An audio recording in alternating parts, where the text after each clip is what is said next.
YouTubers, dear everyone. I'm Grey Matters. I'm doing videos on YouTube for a long time already, but with a slightly different focus, a different kind of literature. Let's leave it at that. For now, I don't want to mingle between both worlds. So this is a new account with a new channel, with a new focus, and the focus is on books. I will be talking about fiction books and non-fiction. For a very long time I was pretty much out of fiction. I wasn't interested in fiction anymore, and I read quite a few non-fiction books in the past few years, mainly on politics. And now I somehow got enthusiastic again for prose, which comes also from the fact that I have like a small part-time job now, where once a week I work in a bookshop, and this way I reconnected with my literary roots, and I discovered a lot of YouTubers who talk about books in an interesting way, and I thought, well, maybe I can join them and I can just present you the things that I read, and we can have a discussion about it. And yeah, I'm from Germany, and I also read a lot of stuff in German, but for now I will start this channel in English, but I think I will just alternate if I feel the urge, the need to talk in German, and this urge will come when it's about more complex things, maybe like the non-fiction stuff, the political stuff, because this is something where you want to be precise. But when it's about prose, I hope I can manage it. You will tell me. Alright, so those are the books that I read in the past 6 weeks or so, the prose books. I'm currently reading Sebastian Barry, Dates Without End. You probably heard about it. It's on the long list for the Man Booker Prize.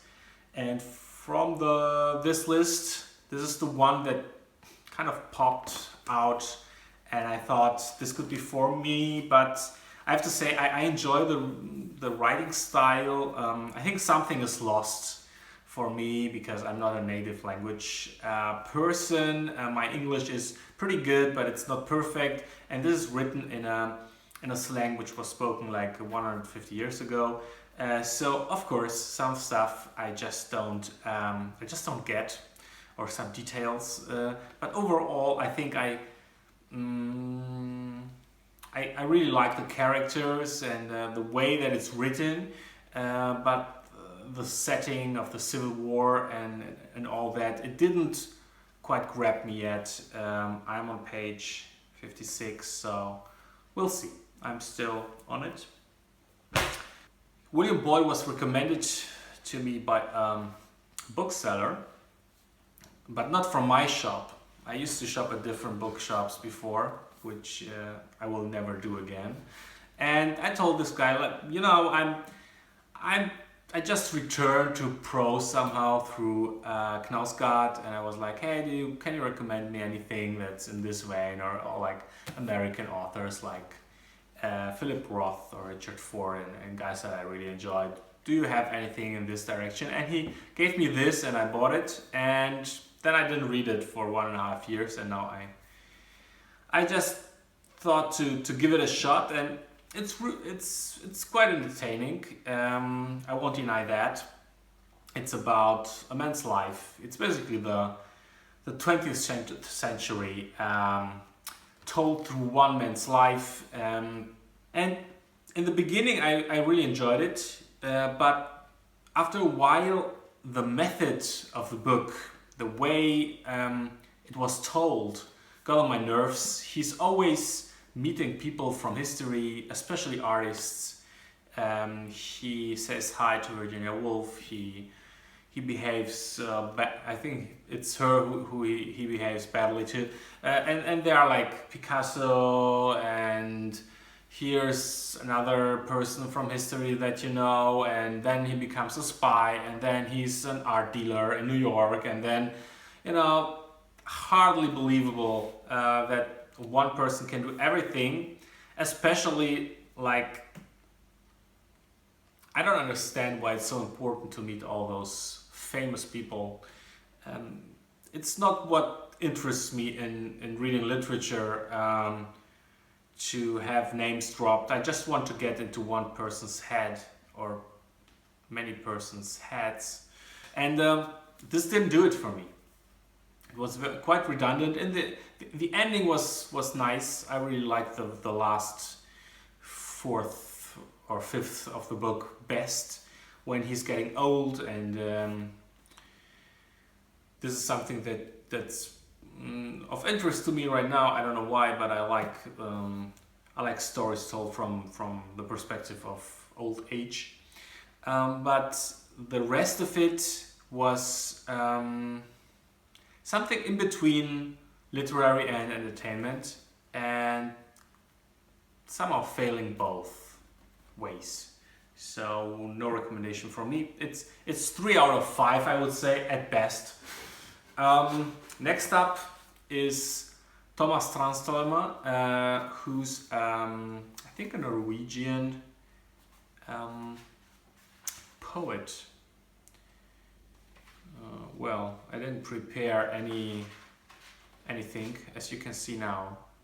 Oh, it's translated from the Swedish. So he's a Swedish poet and lyricist. This is one, if not the only piece of prose that he wrote. It's very short, 70-80 pages, and he's just remembering, like, it's a similar theme. He's remembering his early life and his life as a child. If you've read Knausgard's third book, in Germany, it's Spiele, it's play. It's just details from his childhood, how his grandfather felt like, how he talked, how he thought about things, and the language is very poetic without being kitschy. It touches you. You can see that he can work language very, very well. So he can put into those 70 pages much more than I got out of Knausgard's third book, which I didn't finish yet. But I was like not quite as impressed as by his first two chapters. And I think the cover is perfect for this one. A melancholic young man, and this is a melancholic look back on childhood. Alright, we will stay in Scandinavian / Knausgardian territory with the Helios disaster. It's written by Linda Boström Knausgard, the wife of the famous Norwegian, now Swedish writer. He still writes in Norwegian, but he's based in Sweden now. Karl Ove Knausgard. And it's, of course, you're curious because you read so much about his life and his family, and also about Linda. And she stroked me in the novels. She stroked me as being one of those femme fatales, those kind of women who you don't really decide forever, and this is why they stay interesting.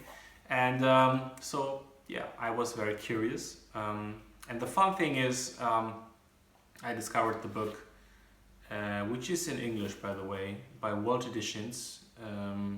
Yes. And I discovered that it's signed. And the weird thing is that the bookseller didn't know anything about it. So obviously she was on a visit to Berlin. She went into this bookshop, she saw her copy there, and she signed it. Well, the cover is fantastic, the title is fantastic, the signature is fantastic, and the story I would just read the summary here because it's not easy to summarize it. So it's supposed to be about, it's a modern myth, a unique, wonderfully written story, blah, blah, blah. The relationship between men and gods, fathers and daughters, heaven and earth. A 12-year-old girl, born out of her father's head, like the goddess Athena, ends up in a foster home, starts to speak in tongues, and is finally committed to a psychiatric institution. All this time she dreams of seeing her father again. When they finally find each other, they run away together. Who are the girl and her father? Ending in a question when it's about a summary. So this is not a crime novel. If it ends with a question, it means that the person who has to summarize it doesn't know him for himself or herself. So the language is interesting. It's very minimalistic and it's very short sentences, quite precise sentences, who are dealing with nothing. That's the problem. They describe nothingness. They describe observations, which is interesting because sometimes you can see that the person that is experiencing everything is not wired in a very conventional way. I get to see a world through a whole different set of not only eyes but like wirings of thoughts, and that's cool. What's not so cool is that there is some kind of a plot surrounding this whole experience, and it's just gibberish. Nothing really happens, and she's always asking questions to herself and to people around her, and you don't get anywhere. So the wonder of the beginning of the book vanishes after 10 or 20 pages, and then you're left with nothing. And this is how it ends, also, with basically a big question mark. It's still stuck with me somehow. I didn't enjoy it, and I didn't think it's good literature either, but I can't say that it's bad. It's very unique, but you should definitely give it, you should sample it before you buy it, because the possibility that you can't relate to it is very high. 120 pages. Linda Boström Knausgard. Okay, next up, another female writer, Sara Baume. A Line Made by Walking. I discovered this, I'm not sure, maybe through Britta Böller, who's a YouTuber herself, or someone else, I don't know. The content was interesting to me because it's about a struggling artist, and I'm a struggling artist myself, so super relatable.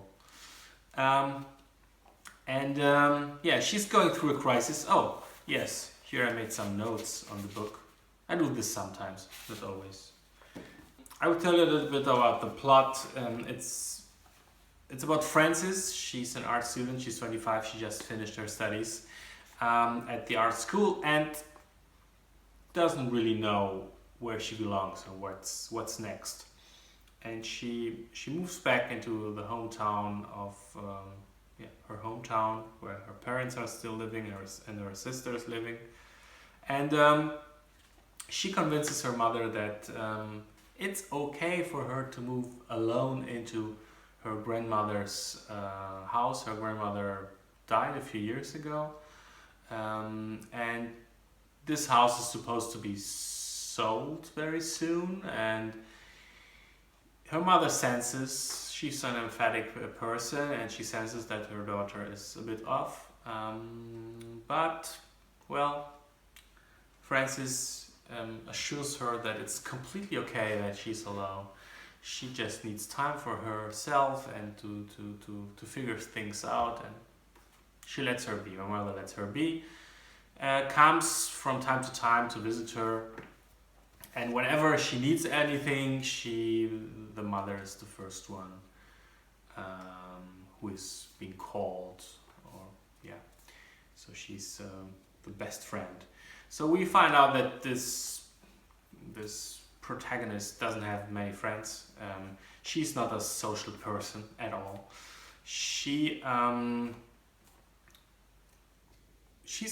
a depressed person. This is what it's all about. It's about a depression, and I wouldn't even call it like she's a melancholic person, she's an artistic person, because I don't think she is. And it's not easy to get through those 300 pages of very mundane everyday life, and the things that happen, they're not real events. It's she's getting up, she drinks too much, then she pukes once, she meets someone, sometimes she just doesn't do anything, she stays in, listens to radio. So it's very, very, very profane. And in the beginning I was quite fascinated by it, and I think that the author knows what she's doing there, and it totally makes sense for this character to behave like this, and to be very narcissistic, and to have all those, you know, kind of first world problems. She's doubting her artistic greatness and blames others for not understanding her, or the typical thing that she says, well, I don't want to convey to other people's expectations, but then all the time she is fixated on what other artists are doing, and is comparing herself to others all the time. So nobody's doing it for her, she does it herself. So a very young person in the end. She's just not mature enough to really, and I don't know if we ever are, all of us. But here it's like narcissism at its peak point, and it's because of that it's hard to relate to her, or if you relate to her, it's like, you know, this dark side of yourself that you really loathe, and you don't want to read about it all the time. So yeah, it's an interesting novel. If you are an artist, you will find some things in there who you can relate to, self-doubts and stuff. But I'm not really sure that she's an artist. This is one more thing that I have to say, because she's so obsessed with other people's art, and we don't get to know too much about how she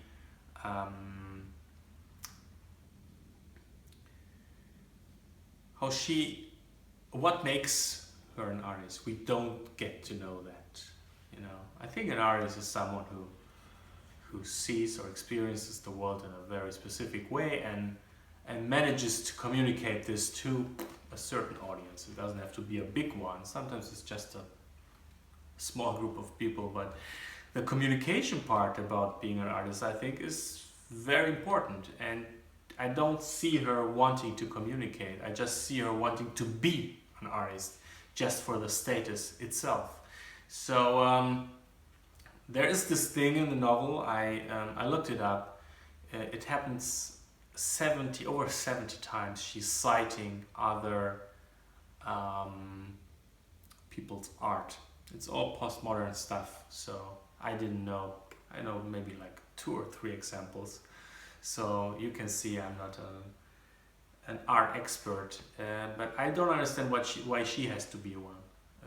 She's not an art historian. She's supposed to be an artist, so why is she so obsessed with what other people have done? And it's all conceptual, mostly conceptual art, you know, people through concept. It's a very intellectual form of art, so maybe I just don't understand something there, that she's this kind of new artist who's all about the concept. And but then even that, she has an art project for herself where she's photographing dead animals, but I don't really see the the wow concept in there, and I have the feeling that I've seen so many photos and images and paintings of dead animals that I'm, well, what's so special about your project? So she doesn't evoke this feeling of urgency that artists have, and this is mainly a book about depression, and it's written, like I said, the author is a good writer, and I think there are some autobio parts in this book. You can sense that, and there were things which felt invented or not real for me, but then I like, for example, her working class background, because normally I know the people from art school are coming from either wealthy or like middle class families. Normally it's like the standard thing. And you also only can be an artist if you have some backup, and she doesn't have any backup. So so I read about Sara Baume, and her real parents are also like those kind of working class people. So there is some sympathy there, because I know how hard it is for people who don't have the backing of being wealthy. Because if she would be like just wealthy, she would be like this bohemian person who has too much money and is bored by everything. And it'd be a whole different novel. But I think there is some existential angst in here, which I think is very sincere. So yeah, I liked it. If I have to decide if I liked it or didn't like it, I like it. But it's not hard, it's not easy to read. So keep that in mind.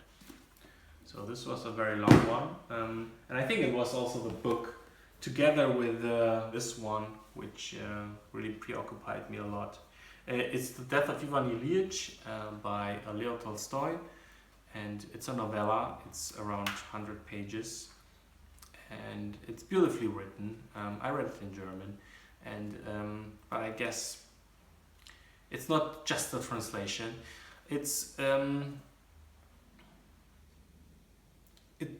the beginning it reads like a satire on a middle-class man, a middle-aged middle-class man, who and his life. You know, it's like this obsession with little details which are to be improved in one's life. Oh well, when I will have the nice house. Well, when I will have I will make the next step in my career. I will get more respect and more money, and then when finally my son will grow up, this will happen. So it's like this projection into the future, and the projection onto things that will improve life, and you know, it's over, and the agony begins. And this is most like half of it is the death of this person, and it's so mundane. It's so it's devastating. There is no grandezza to it. There is no heroism. There is nothing. It's just one person bothering his family with his dying process, and it's very sad, enlightening in a way. But it's also like, you know, it's not this kind of cheesy novella where in the end he's lying on his deathbed and saying, well, I should have just pursued my dreams or marry this other woman or whatever. No, it's not. He didn't have a bad life, actually. And he's, even on his deathbed, he's like, well, I should have lived, but maybe it was the best life that I could have. It's not about the greatness of one's life. It's about the pettiness of one's death. This is what this book is about, and it's fantastic. It's there is nothing to learn from here, just dark thoughts for the night. All right, and next, and this is the last one, Shirley Jackson. We Have Always Lived in the Castle. This is a book that I wanted to read forever, and I started it as an audiobook, which well, I'm still not sure about this audiobook thing. I think I don't like it because I just I don't really I miss too much of a story, and when it's non-fiction it's even worse, because then you have this causal thinking, and if you left out something then everything falls into pieces. But yeah, back to the book.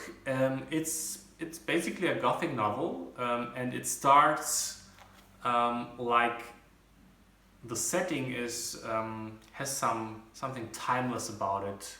It's like this reclusive house close to a little village. So in the beginning I thought, okay, this is like some kind of Edgar Allan Poe story, and it is in a way, but it's in the modern age, and it's not in the UK. It's in America, but yeah, like I said, it has this patina to it, and which is really nice. Sometimes it's a bit too much, especially when the way they talk. It's very stiff, very formal, and there are some expressions which are used, like every third sentence is like, I was chilling, oh, I chilled, this made me chill. So this is a little bit over the top, but having said that, I loved the book. It's very enjoyable. The characters are great, and I can't really tell you too much about it. It's this kind of story where I wouldn't say that it's just a plot-driven story, but just think of two women living alone, like two women and an elderly uncle living alone in a weird house. And you get the mood, and it's all about the mood here, and there is a story behind it, and when you have finished it, you will have some chills going through your body. So that's it. That was the first episode of my book channel thing that I have going on now. I hope you enjoyed it.